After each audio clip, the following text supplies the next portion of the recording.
ফের নির্বাচন কমিশনের নির্দেশিকাকে অমান্য করে বুড়ো আঙ্গুল। বিজেপি নেতার বাড়ির সামনে টেবিল পেতে চলছে এসআইআর এনুমারেশন ফর্ম বিলি করছেন বিএলও। এমনই ছবি দেখা গেল শিলিগুড়িতে। শিলিগুড়ি পরিষদের অন্তর্গত জালাস নিজামতারা অঞ্চলের 27/129 নম্বর বুথের ঘটনায় ব্যাপক চাঞ্চল্য। অন্যদিকে খবর করতে গিয়ে বাধার মুখে পড়তে হয় আমাদের প্রতিনিধিকে। অন্যদিকে খবর পৌঁছে যায় তৃণমূল নেতাকর্মীদের কানে, তারাও ছুটে আসেন এবং সেখানে বিএলওর সঙ্গে জড়িয়ে যায় তর্কে বিতর্কে। অর্থাৎ সংবাদ মাধ্যম দেখতেই তর্কে বিতর্কে জড়িয়ে পড়লেন বিএলও। ফর্ম বিলি করছেন বিএলও বিজেপি নেতার বাড়ির সামনে থেকে। যদিও নির্দেশিকা রয়েছে, নির্বাচন কমিশনের নির্দেশ রয়েছে, বাড়ি বাড়ি গিয়ে প্রয়োজনে 3বার তারা বাড়ি যাবেন একটি বাড়িতে এবং সেখানে গিয়ে এনুমারেশন ফর্ম বিলি থেকে শুরু করে সমস্ত বিষয় বুঝিয়ে দেওয়ার কাজ। কিন্তু এক জায়গায় টেবিল চেয়ার পেতে বসে ফর্ম বিলির কাজ চলছে দেদারভাবে। একের পর এক ছবি বিভিন্ন জায়গা থেকে উঠে আসছে। আর এবার ছবি শিলিগুড়ি। আরও কথা বলবো, আপডেট দেবো। সঙ্গে রয়েছে ঋষি। ফর্ম বিলি করছেন এসআইআর, একেবারে এসআইআর ফর্ম বিলি করছেন বিএলও, স্বাভাবিক বিষয়। কিন্তু মূলত বিজেপি নেতার বাড়ির সামনে থেকে এসআইআর ফর্ম বিলি করা হচ্ছে, চাঞ্চল্য তো তৈরি হবেই। একদমই গৌরব, তোমাকে জানিয়ে দিই, শিলিগুড়ি মহকুমা পরিষদের অন্তর্গত ফাঁসিদহ ব্লকের 27 ফাঁসিদহ বিধানসভার কেন্দ্রে 27/129 নম্বর বুথে এমনই ছবি উঠে এলো। এবং তোমাকে জানিয়ে দিই যে রাজ্য সড়ক, সেই রাজ্য সড়কের পাশেই বিজেপি নেতার বাড়ির সামনেই কিন্তু টেবিল পেতে সেই এসআইআর এর ফর্ম বিলি করা হচ্ছিল। পাশাপাশি দেখা যাচ্ছে সেই যে বিজেপি কর্মী সমর্থক এবং বিজেপির পঞ্চায়েত সদস্য, পাশাপাশি বিজেপির যে বিএলও, তাদেরকে সঙ্গে নিয়ে সেখানে সাধারণ মানুষকে, গ্রামের সাধারণ মানুষকে ডেকে সেখান থেকে বিএলও কিন্তু ফর্ম বিলি করছেন। এমনই ছবি যখনই আমরা করতে যাই তখনই কিন্তু আমাদেরকে বাধার মুখে পড়তে হয়। তবে জানিয়ে দিই, যখনই আমরা সেই ছবি করতে যাই এবং পথ চলতি যে সাধারণ মানুষ, তারা কিন্তু ঘটনাস্থলে ছুটে আসে, তারাও কিন্তু প্রতিবাদ জানান। পাশাপাশি আমাদেরকেও কিন্তু পাশাপাশি সেই ছবি যখন আমি করছিলাম সেই সময় কিন্তু আমাকে কিন্তু হুমকি দেওয়া হয়েছে যে আপনি ছবি করছেন, করুন, কি করবেন না করবেন আপনাকে দেখে নেব, এ ধরনের কথাবার্তাও কিন্তু সেই বিএলও বলছিল। এবং পাশাপাশি অন্যদিকে এই খবর যখন সংগ্রহ করছিলাম, পাশাপাশি রাস্তা দিয়ে পথ চলতি যে সেখানকার স্থানীয় যে ব্লক যুব সভাপতি জয়ন্ত ঢালি, তিনি কিন্তু সেই সময় কিন্তু সেখান দিয়ে যাচ্ছিলেন, সেই রাজ্য সড়ক ধরে কোনো একটি জায়গায় যাচ্ছিলেন। সেই সময় কিন্তু আমার গাড়ি দেখে কিন্তু তিনি দাঁড়িয়ে পড়েন।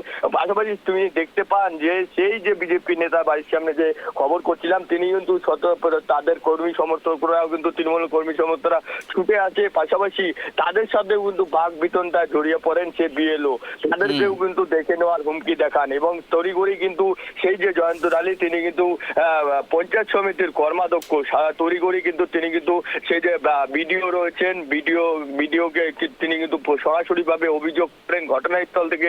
পঞ্চায়েত সমিতির সভাপতিকেও তিনি কিন্তু খবর দেন যে এই ধরনের কার্যকলাপ চলছে। তবে বাধা দিতে গেলে তিনি জানান যে তার নিয়ম রয়েছে যে বাড়ি বাড়ি গিয়ে একদম ঋষি, কোন এখতিয়ারে তিনি এই ধরনের কাজ করছেন। পাশাপাশি সংবাদ মাধ্যমের কর্মীকে তোমাকে হুমকিও দিয়েছেন, খবর করতে গিয়ে বাধা পেয়েছো।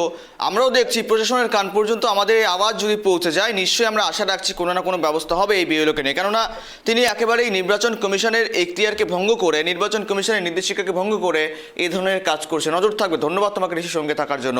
ফর্ম বিলি করছিলেন বিএলও এবং সেখানে এই খবর করতে গিয়েই বাধার মুখে পড়তে হয়, হুমকির মুখে পড়তে হয় আমাদের প্রতিনিধি ঋষিকে। এবং সেখানে প্রতিবাদ করা রীতিমতো কিন্তু আপনি খবর করছেন, করুন, যা হওয়ার দেখে নেব, এমনই আনকোট ভাষায় কিন্তু কথা বলতে শোনা যায় সেই বিএলওকে।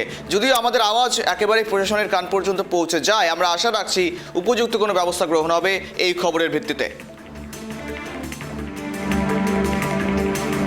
আমাদের এলাকার যারা ভোটার আছেন তারা আমাকে ফোন করেন, তারা ফোন করে বলেন যে এইখানে কালারাম 1 27/129 নম্বর অংশের যে বিএলও আছেন, তিনি এইখানে একটা ক্যাম্প করে বিশেষ রাজনৈতিক দলের লোকেদেরকে নিয়ে তিনি ফর্মটা বিলি করছেন, এনুমেরেশনের যে ফর্ম আছে সেটা। কিন্তু আমরা জানি ইলেকশন কমিশনের গাইডলাইন হিসাবে প্রত্যেকটা লোকের বাড়ি বাড়ি গিয়ে ফর্মটা দিতে হবে। এইভাবে কোনো রাজনৈতিক দলের, বিশেষ কোনো রাজনৈতিক দলের লোকেদেরকে নিয়ে তিনি এইভাবে ফর্ম দিতে পারেন না। আমরা তারই একটা ওনার কাছে অনুরোধ করতে এসেছিলাম যে উনি যাতে এইভাবে ফর্মটা না দেয়, তাতে সমস্যা বাড়বে, ঝামেলা হবে। তার থেকে আমরা চাই ইলেকশন কমিশন যে এফআইআর করছে, মানুষের স্বার্থে যেন সুষ্ঠু মতো সব জায়গায় ভালো মতো হয়, সেই জন্যই আমরা তার কাছে অনুরোধ করেছিলাম যে আপনি প্রত্যেকের বাড়ি বাড়ি দিন। কিন্তু উনি আরো তর্ক বিতর্ক জুড়ে দেন, উনি আরো ধমকি দেওয়া শুরু করেন। উনি বলেন প্রশাসনিকভাবে আমাদের বিরুদ্ধে ব্যবস্থা নেবেন।